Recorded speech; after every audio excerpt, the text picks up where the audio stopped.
Hi everyone, welcome to chapter 14 on organizational culture. Thanks for joining me today for tonight's class. And we'll talk about a little bit about what this chapter is all about from the McShane textbook on chapter 14. So I guess I'll start first is that I'm loving these beanies, by the way. I can't wait. I hope they stay in style for another 5 more years when I start losing my hair. So I just want to put that out there for you guys that are in fashion. Hopefully you can keep this trend on so that these beanies will last when I start to go bald. So let's get on with chapter 14 anyways, describing the elements of organizational culture. And we'll talk about the importance of subcultures in this chapter. And culture is really comprised of shared values and shared assumptions. And those shared values are kind of the conscious beliefs that an organization has, the judgments, what's good and bad, what's right and wrong. And shared assumptions, they're often non-conscious and taken for granted beliefs. They're created from implicit mental models within the organization that are often informal, and ideal prototypes of behaviors in the workplace. And so the chapter talks about the differences between espoused versus enacted values. And let's talk about that for a few minutes, which is basically what people do and versus what they read on the wall when you interview at an organization. How many of you have been in an organization and you see these values that are printed on the wall that describe the company, or during the first onboarding session, they talk about these organizational values that are espoused, but then you see the leadership acting completely differently in terms of their behaviors and in terms of their enacted values. And we often see that happening in organizations where those two value systems are often at conflict with each other. The textbook also does a pretty good job of talking about some organizational cultural profiles that are really typical that we see in contemporary management today. Organization cultures that are focused on innovation, stability, respect for people, and outcome orientation, attention to detail, team orientation, and aggressiveness. So I would really recommend that you get familiar with those different organizational culture profiles and think about an example of organizations that might fit each of those categories, so you become familiar with that for the midterms and finals for this class as well. Some things I also want to talk about is the chapter talks about the 4 categories of artifacts through which corporate culture is often deciphered in an organization by employees, which include the physical structure of the organization. How is it laid out? What does the office design look like? For example, is it open office concept, or do they have really private offices for managers? Is the office built out in kind of a technology design, or more of a traditional, mahogany wood and leather couches kind of style? It's also the language that people use in the office in terms of their code books, rituals and ceremonies that they have in the workplace, stories and legends. I remember when I was younger, working in a large organization, we would always do this bonsai cheer. Every time we had a celebration, we'd do bonsai, bonsai, bonsai, and it was a lot of fun. I remember those days in marketing back in those days, and it would always energize the staff, and we would laugh and giggle and make fun of it, but also we always did it because it was a great way to keep connected and have a lot of fun in the organization and create a nice, fun culture to celebrate each time there's success in the marketing team. The textbook also talks about the importance of organizational culture in the textbook, and talk about organizational strength through organizational performance, what it means is. And so what I really suggest you do is look at Exhibit 14.4 for this section in the McShane textbook. It really articulates the structure of how do you create a really high performance organization with the right elements in place. And I think one of the things that is critical is that there's no one ideology that's better than the others when it comes to organization culture. Great organizations tend to be able to align all their activities towards the core ideology.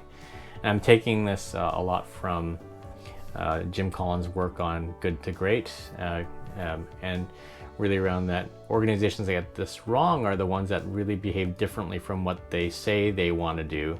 In other words, there's a really mismatch between the espoused versus enacted values in organization. What we see a lot is that organizations, I'll share a link for this Chris White. There's a YouTube link at the very bottom here, which you can watch at a TED Talk where he talks about 3 ways to create work culture that brings out the best in employees, which I really like that video.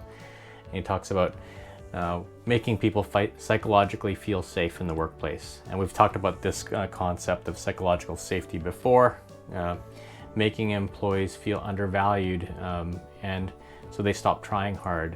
When we subtly undermine an organization, actively disengage, as Chris talks about this, and 70% of the workforce being disengaged causes costs of billions of dollars to this industry. And what he argues is that you really want to avoid those employees that are not walking out, but really have checked out in the organization and really aren't trying anymore. They're just lazy, inefficient. They don't even bother helping out in the organization anymore. And those are the ones that you really want to avoid, because often that can be really subtle behavior that can actually reduce the efficiency of an organization. And so, and these checkouts are hard to notice because they're so subtle as managers, right? They say that they write things in front of you, but often they behave completely different behind your back. And so we need to foster and create an organization that has employees that are really actively engaged in the organization, so that we don't have these subtle checkouts within the workplace. The textbook also does a really good job of describing that culture really needs to fit in the external environment, in terms of what job markets are, what kind of employees are out there, what are the conditions for success. And I also like the fact that they also reference the fact that Jim Collins' work on Good to Great, which is ensuring organizations don't turn into cults. I think that's very clear that in the research when it comes to culture building is that you want a moderately strong culture in the workplace. It's best, otherwise it creates locked-in cultures that have really strong mental models and perceptual errors, because everyone thinks exactly the same way. They suppress constructive conflict and necessarily dissenting perspectives. And so we need subcultures that encourage diversity and creativity in the workplace as well. And I think, we can all think of examples where some organizations had such strong workplace cultures that they became destructive in the end, because you could have dissension in the workplace because you were afraid to speak out because your opinion may not have matched the culture. And so it's very important that you don't want to create an organization that is cult-like cultures, but enough dissension and just moderately strong, so that there's also lots of diversity in the workplace too, because you don't want everyone to have the exact same thinking in the workplace, because you're going to lose your innovation and creativity. The textbook also talks about comparing and contrasting 4 strategies for merging organizations, cultures. Some of you in this class will be responsible for merging and amalgamating organizations. So we talk about in the chapter about bicultural audits, assimilation, deculturalization, integration, and separation. And I'll talk about some of my personal experiences during the class lecture around how do you do that in reality, right? When I've been through a lot of mergers and acquisitions and that kind of work behind the scenes. So I'll talk a lot about that experience of how you get those organizations to actually form well too. And we'll describe 5 strategies for changing and strengthening organizational culture, modeling the culture through observed actions of leaders, aligning the artifacts that you have in the workplace with the culture, introducing culturally consistent rewards and recognition, and we'll talk about supporting workplace stability and communication, and using attraction, selection, socialization for cultural fit as well. The textbook also talks about organizational socialization process, so read through that section as well. Learning and adjustment processes, the psychological contracts that you want to create, the stages of socialization, for example, pre-employment encounter, role management, and socialization outcomes. And now, with a few minutes to go, I just want to leave you with some of my personal thoughts when it comes to change management. I think that culture drives performance, but where does culture actually come from? I think it really comes from leaders and how we behave. How do we interact daily with staff? Every one of your employees is watching what you do every single day. Do you stop and pause and say good morning to the janitor in the morning?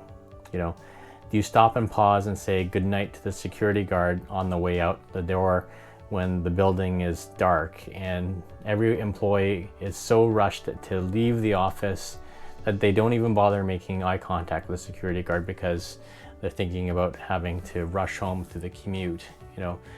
Do you make them feel visible? Like, does the security guard feel invisible? And your coworkers will watch you, how you interact and have a relationship with the security guard and janitors in the morning. And to me, those small steps really create culture in the workplace. And I've always said in this class, manage behavior and performance will come. I should add, do this and you'll create a culture based on those personal behaviors that you exhibit every day. My golden rule: manage the behavior and performance will come, and I believe that culture will come with that as well. I also wanted to share my personal thoughts also. I personally disagree with the trend right now for corporate culture officers, or CCOs. I get it. It's a nod to organizations' goals to create a really good culture in companies. But I feel it creates too much focus, too much responsibility on one person to drive corporate culture in the workplace. It can have the good intention, but actually create workplace cults, because you have a senior leader driving so much culture and so much change in an organization. And it also takes away the responsibility of those managers on the front line who are directly interacting with employees, who can adjust their behaviors in little ways according to their corporate subcultures that they have in different departments, where they're in accounting, in marketing, and in sales. And if you need a CO, I don't think your company is performing as your other leadership team members will leave it to that one person to lead that work. So many times have I sat on leadership teams and they've basically washed their hands of the responsibility and given it to that person responsible for that control, and it actually makes things worse because the whole entire team fails to own this problem together. And so that's some of my thoughts on the CCO with current perspectives of developing the CCO roles personally. Some alternative perspectives that I'll add in this link on the YouTube video is really some alternative perspectives like Built to Last, Colin's work on creating companies that are almost cult-like, but not cult-like in terms of being high performance. I also think that you should watch Chris White's TED Talk on 3 ways to create a workplace culture that brings out the best employees. I put in a link for Canadian workplace culture video on how to help newcomers to adjust to Canadian workplaces as well. It's a fantastic video on how to improve your ability to work with Canadians in culture. Also put Peter Glick's work on how destructive contest culture is, basically that a really aggressive sales type of culture that creates high performance, but at the end destroys the company and diversity. Peter did a great job on that. And Rhoades' work on creating organizational cultures based on values and performance, and clearly really understanding that your employees are your brand and creating that culture. And Anne's a really experienced leader in creating values-based organizations in the airline industry, so I'd recommend completely watching her video.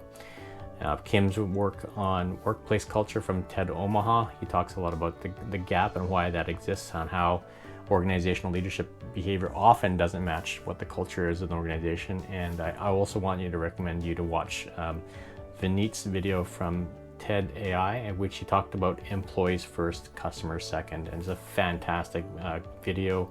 It's 18 minutes long, so it's a bit long, but it's a fantastic video on building culture through trust.